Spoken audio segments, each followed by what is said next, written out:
তো এই মহরমের 10 তারিখে পৃথিবীর বিভিন্ন ঘটনা এই পূর্বে থেকে আসছে। এই ঘটনাও হলো মহরমের 10 তারিখ। আর হযরত হুসাইন আলাইহিস সালাতু ওয়াস সালামের যে ঘটনা, হযরত হুসাইন রাদিয়াল্লাহু তাআলা আনহুকে যে হত্যা করা হয় কারবালার ময়দানে, তো এই দিনটাও ছিল মহরমের 10 তারিখ।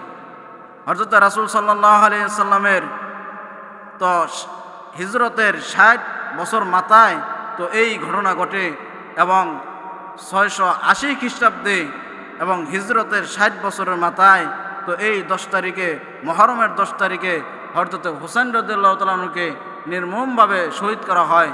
তো এইটাও হলো কি এই মহরমের 10 তারিখ।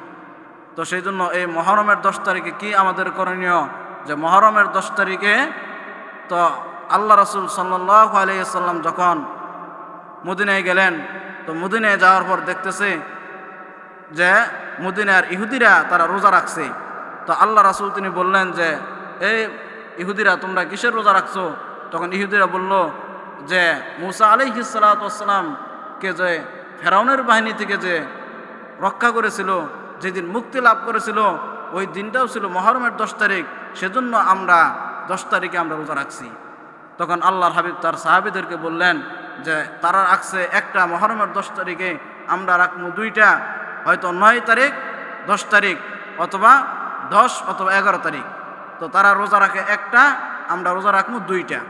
তাদের মধ্যে আমাদের মধ্যে পার্থক্য হলো এটাই যে তারা রোজা রাখে একটা আর আমরা রোজা রাখবো দুইটা। তাই আমাদের রোজা রাখতে হবে হয়তো 9 তারিখ অথবা 10 তারিখ অথবা 10 অথবা 11 তারিখ। তো এই মহরম মাসে আমরা এই দুইটা রোজা আমরা করব। তো এটা হলো মহরম মাস। তো মহরম মাস বলতেই তো আমরা মনে করি যে কারবালার যে ঘটনা, হযরতে হুসাইন রাদিয়াল্লাহু তাআলা আনহুকে যে নির্মমভাবে হত্যা করেছে, আমরা তো মনে করি যে এই ঘটনা। তো আসলে মহরম মাসের 10 তারিখে এই ঘটনা ঘটছে, আরও বিভিন্ন ঘটনা আছে। তো হুসাইন রাদিয়াল্লাহু তাআলা আনহু তো আল্লাহর নবীর প্রিয় নাতি ছিলেন হাসান এবং হুসাইন। তো আল্লাহর হাবিব সাল্লাল্লাহু আলাইহি ওয়াসাল্লাম বলেন, আল হাসান ওয়াল হুসাইনি সাইয়্যিদি শাবাবি আহলিল জান্নাহ, আমার হাসান এবং হুসাইন এই দুইজন জান্নাতি যুবকদের সর্দার। সুবহানাল্লাহ। তো এই হাসান এবং হুসাইন জান্নাতি যুবকদের সর্দার। তো আল্লাহর হাবিব সাল্লাল্লাহু আলাইহি ওয়াসাল্লাম আরও বলেন যে হুসাইনের চেহারাটা ছিল আমার নাভি থেকে নিয়ে মাথা পর্যন্ত, এই চেহারার আকৃতি অনুযায়ী ছিল হুসাইনের চেহারা। আর হাসানের আকৃতি ছিল নাভি থেকে নিয়ে পা পর্যন্ত আমার যে সুরত, এই সুরতের আকৃতি ছিল হযরতে হাসান রাদিয়াল্লাহু তাআলা আনহু। তো দুইজন নাতি আল্লাহর হাবিব সাল্লাল্লাহু আলাইহি সাল্লামের কলিজার টুকরা। তো হুসাইন রাদিয়াল্লাহু তাআলা আনহু যে কারবালার ময়দানে যে তাকে নির্মমভাবে হত্যা করা হবে, এটা অগ্রিম জিবরাইল আলাইহিস সালাতু ওয়াস সালাম তিনি আগেই জানিয়ে দিয়েছেন আল্লাহর হাবিবকে।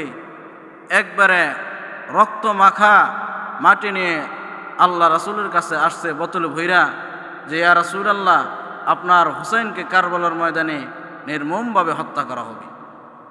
তো আল্লাহর হাবিব সাল্লাল্লাহু আলাইহি ওয়াসাল্লাম তিনি বলেন যে জিবরাইল, আমার নাতি হুসাইনকে নির্মমভাবে হত্যা করা হবে?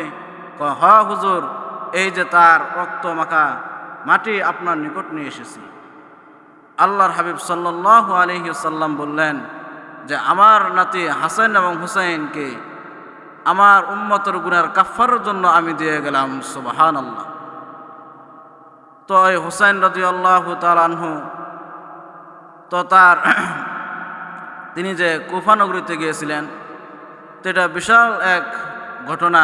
বিভিন্ন এখানে কথা রয়েছে যে হুসাইন রাদিয়াল্লাহু তাআলা আনহুর কাছে কুফা থেকে, হুসাইন রাদিয়াল্লাহু তাআলা আনহু ছিলেন মদিনায়, কুফা থেকে 150 চিঠি আসছে হুসাইন রাদিয়াল্লাহু তাআলা আনহুর কাছে যে আপনি কুফা নগরীতে আসেন, এজিদের শাসন আমরা মানি না, আমরা আপনার শাসন মানি, আমরা আপনাকে নেতাবিলা আমরা আপনাকে মানি, আমরা এজিদের শাসন মানি না, আপনি কুফায় আসেন, আমরা আপনার হাতে বায়াত করব।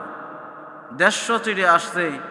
তো এক পর্যায়ে হুসাইন রাদিয়াল্লাহু তাআলা আনহু তিনি মক্কায় আসলেন। মক্কায় আসার পর তিনি রাসূলের যে সিনিয়র সাহাবী, বড় বড় যে সাহাবী ছিলেন, হযরত আবু হুরায়রা রাদিয়াল্লাহু তাআলা আনহু এবং আনাস ইবনে মালিক, আরও যে বড় বড় সিনিয়র যে সাহাবী যে ছিলেন, এদের থেকে পরামর্শ নিলেন যে তাহলে কি করা যায়। তো সাহাবায়ে কেরাম বললেন, না হুসাইন, তুমি যেও না, তোমার নানাজান নাই, তোমার পিতা নাই, ফাতেমাও নাই, তুমি একমাত্র আসো নবীর বংশধরের, সুতরাং তুমি কুফা নগরী যেও না, কারণ এদের কথার কোনো মূল্য নাই, তারা সকালে বলবে একটা, বিকালে বলবে আরেকটা, সুতরাং তুমি যেও না। হুসাইন রাদিয়াল্লাহু তাআলা আনহু বললেন, আমার কাছে 150 চিঠি এসেছে, তাহলে কি সবগুলো কি মিথ্যা? তাহলে কি সবগুলি মিথ্যা? তখন সাহাবায়ে কেরামরা না করলেন। তখন হুসাইন রাদিয়াল্লাহু তাআলা আনহু বললেন, না, তো আমার যে চাচতো ভাই আছে মুসনিব ইবনে আকিল, তো আমি একে পাঠাই দেই। তো হুসাইন রাদিয়াল্লাহু তাআলা আনহু মুসলিম ইবনে আকিলকে পাঠিয়ে দিলেন যে যাও, তুমি কুফা নগরীতে গিয়া তুমি তাদের অবস্থা দেখবা, যদি কালে পরিস্থিতি ভালো থাকে তাহলে তুমি চিঠি লিখবা, ওই চিঠি অনুযায়ী আমি যাব, আর যদি কালে কুফার অবস্থা খারাপ থাকে তারপরেও তুমি চিঠি লিখা পাঠাইবা। তো হুসাইন রাদিয়াল্লাহু তাআলা তার চাচতো ভাই মুসনিব ইবনে আকিলকে পাঠিয়ে দিলেন, তিনি কুফা নগরীতে গেলেন। তো যাওয়ার পর সেখানে জোহরের নামাজ আদায় করলেন। তো জোহরের নামাজ আদায় করার পর তো এই জোহরের নামাজে 17-18 হাজার তারা এইরকম লোকের জামাত হয়ে গেল। তখন তারা বলল, তখন মুসলিম ইবনে আকিল বললেন যে হুসাইন রাদিয়াল্লাহু তাআলা আনহু আমাকে পাঠিয়েছেন, আমি তার পক্ষ থেকে এসেছি। তখন জোহরের নামাজ আদায় করার পর তো মুসলিম ইবনে আকিলের কাছে এরা বায়াত করলেন আর বললেন যে আমরা হুসাইনের শাসন মানি, হুসাইনকে আসতে বলেন।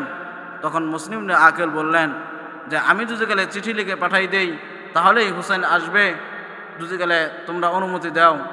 তখন বললেন, হ্যাঁ, আমরা অনুমতি দিলাম, আপনি চিঠি লিখে পাঠিয়ে দেন। এখন হয়েছে 17-18 হাজার, আসরের সময় আরও হবে, মাগরিবের সময় আরও হবে, সুতরাং আপনি চিঠি লিখে পাঠিয়ে দেন। তো মুসলিম ইবনে আকিল তিনি চিঠি লিখা হুসাইনের কাছে পাঠিয়ে দিলেন, দুধ দিয়ে পাঠিয়ে দিলেন।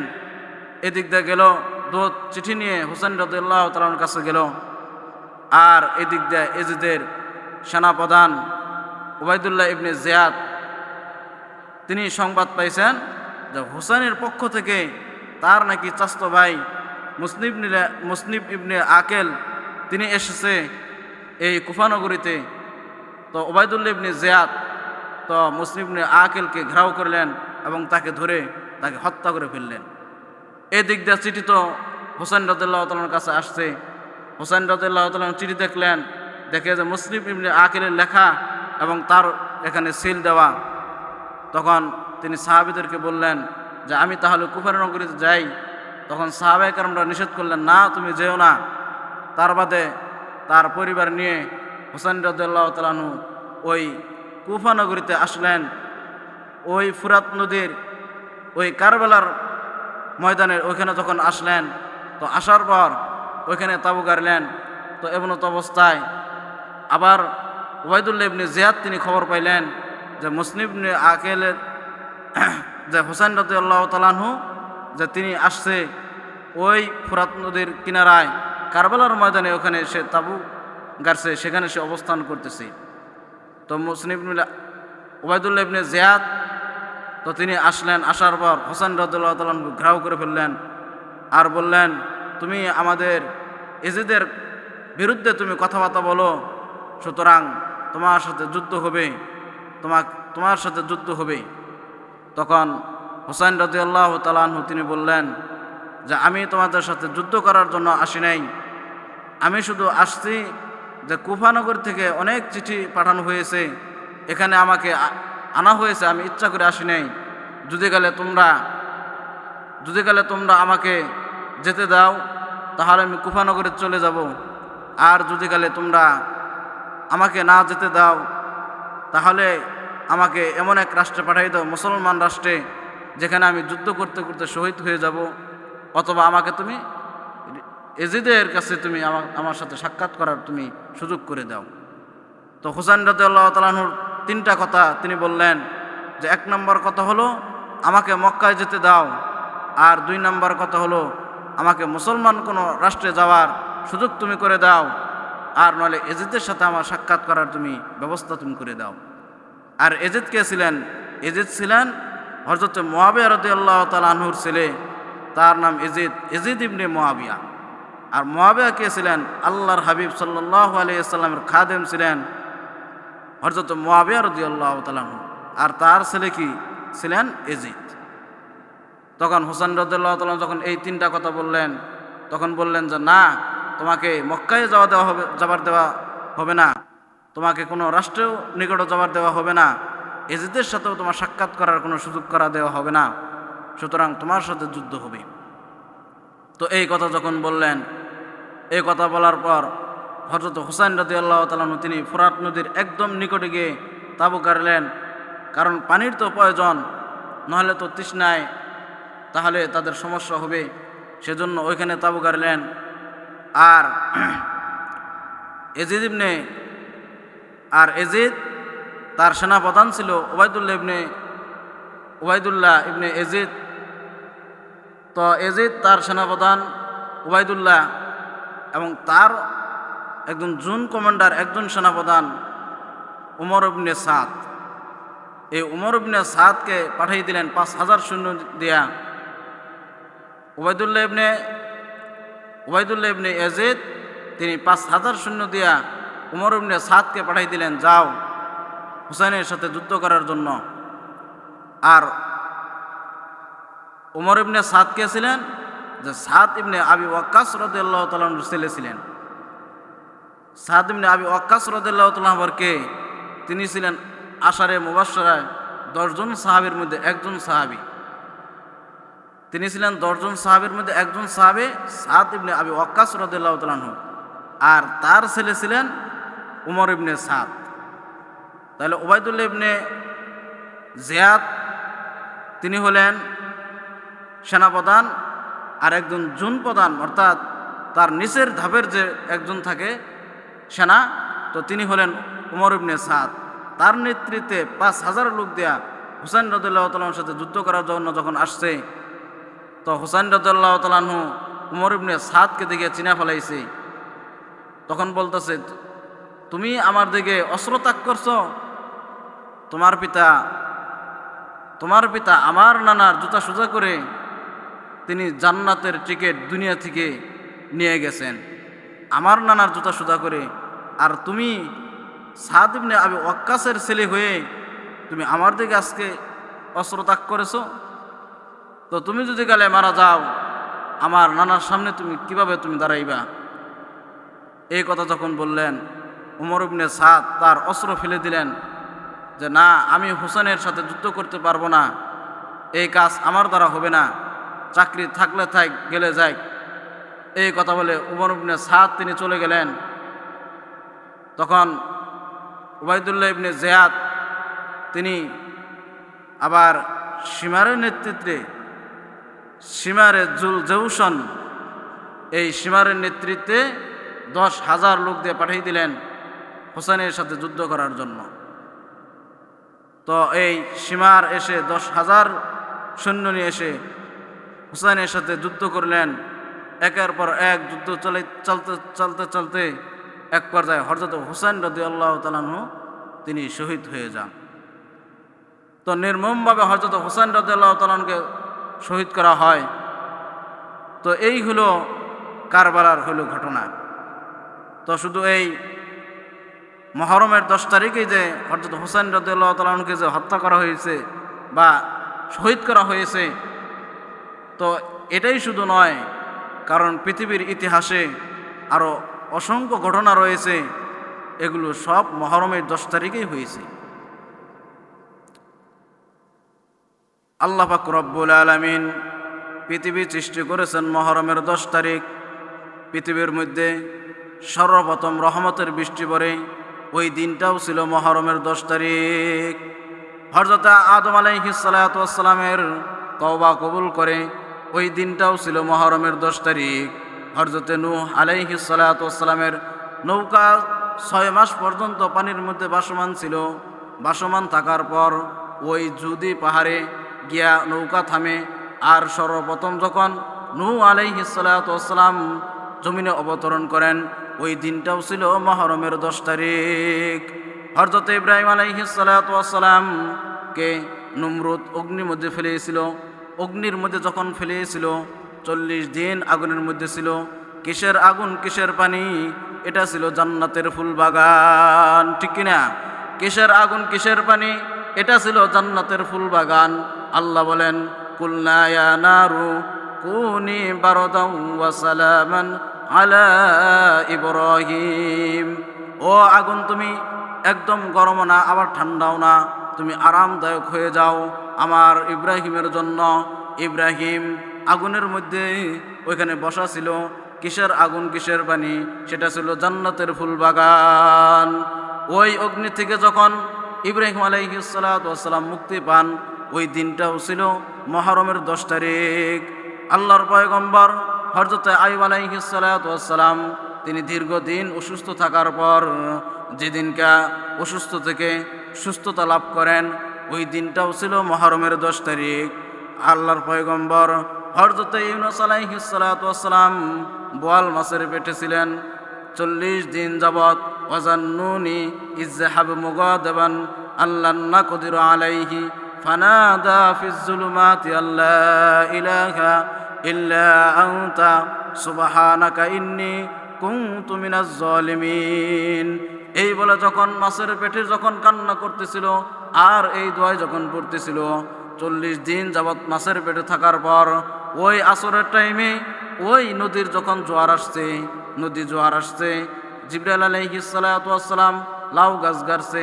ওই লাউ গাছের মাছার নিচে মাছ গিয়ে যখন আল্লাহর পয়গম্বরকে বমি করে দেয়, ওই দিনটাও ছিল মুহররমের 10 তারিখ। আল্লাহু আকবার। ওই দিনটাও ছিল মুহররমের 10 তারিখ। হযরত ইউসুফ আলাইহিস সালাতু ওয়াস সালামের 10 ভাই ছলচাতুরি করে ইউসুফকে কুয়ার মধ্যে ফেলে, ইউসুফকে কুয়ার মধ্যে ফেলার পর ইয়াকুবের কাছে এসে বলে, ও পিতাজান, আপনার ছেলে ইউসুফকে বাঘে খেয়ে ফেলেছে, আপনার ছেলে ইউসুফকে বাঘে খেয়ে ফেলেছে। এই যে তার বাঘে খাওয়া রক্ত মাখা এই যে জামা। ইয়াকুব আলাইহিস সালাতু ওয়াস সালাম বলেন, আমার বিশ্বাস আমার ছেলেকে বাঘে খাইতে পারে না, কারণ আমার বিশ্বাস সে একজন আল্লাহর নবী হবে। আর আল্লাহর নবী পয়গম্বরদেরকে বাঘে খাবে, কোনো হিংস্র প্রাণী তাকে খাবে, এমন ক্ষমতা আমার আল্লাহ দেয় নাই। ঠিক আছে, যেহেতু তোমরা একসাথে আমার কাছে যেহেতু বলেছ যে তাকে বাঘে খেয়ে ফেলেছে, ফাসাবরুন জামিল, আমি ধৈর্য ধারণ করলাম, তবে আমার বিশ্বাস আমার ছেলেকে তো বাঘে খায় নাই। এই কথা যখন বললেন, তখন হযরতে ইয়াকুব আলাইহিস সালাতু ওয়াস সালাম ধৈর্য ধারণ করলেন। আর ধৈর্য ধারণ করলেন 40 দিন অথবা 7 দিন অথবা 24 ঘন্টা পর, বিভিন্ন মতামত রয়েছে।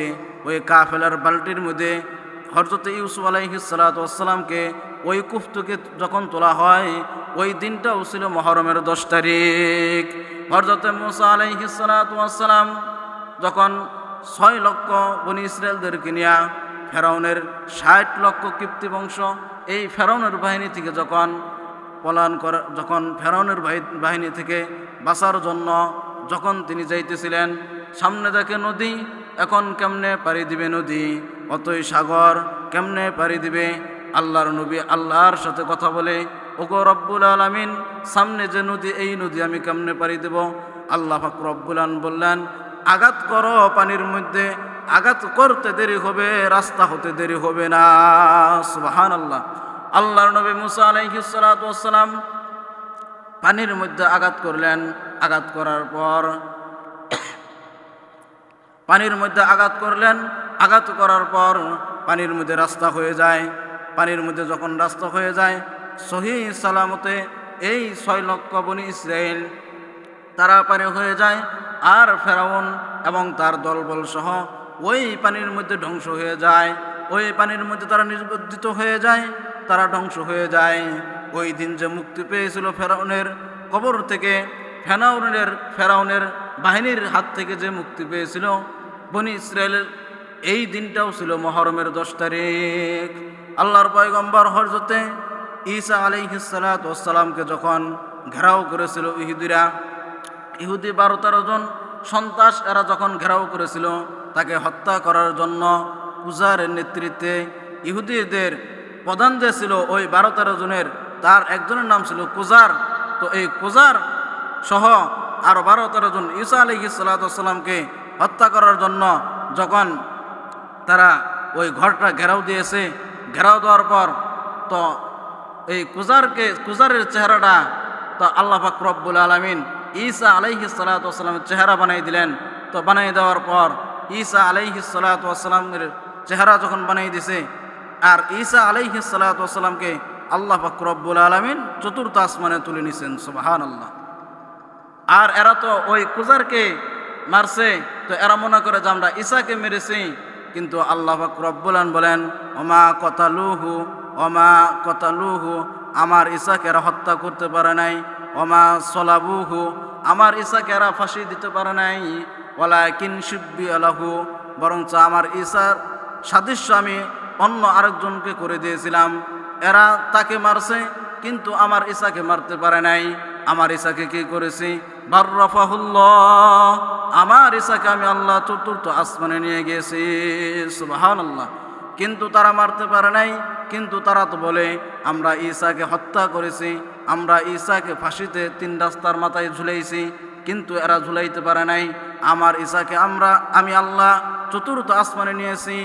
ওই ইহুদিদের থেকে যে ঈসা আলাইহিস সালাতু ওয়াস সালামকে যেদিন চতুর্থ আসমানে নিয়ে যায়, ওই দিনটাও ছিল মুহররমের 10 তারিখ।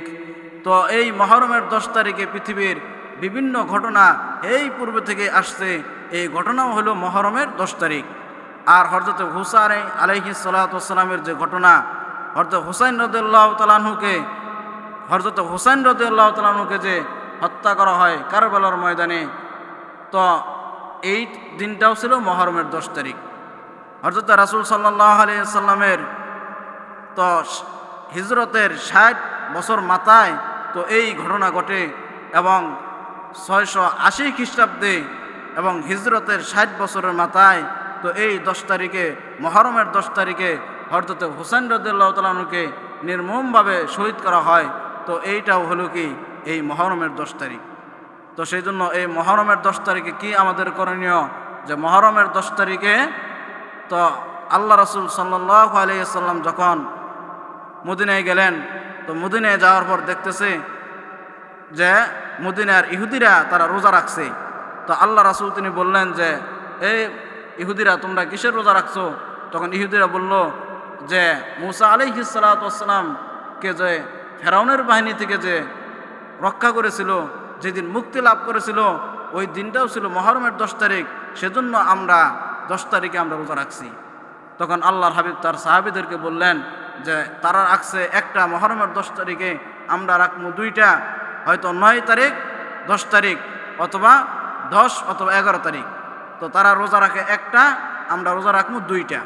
তাদের মধ্যে আমাদের মধ্যে পার্থক্য হলো এটাই যে তারা রোজা রাখে একটা আর আমরা রোজা রাখবো 2টা। তাই আমাদের রোজা রাখতে হবে হয়তো 9 তারিখ অথবা 10 তারিখ অথবা 10 অথবা 11 তারিখ।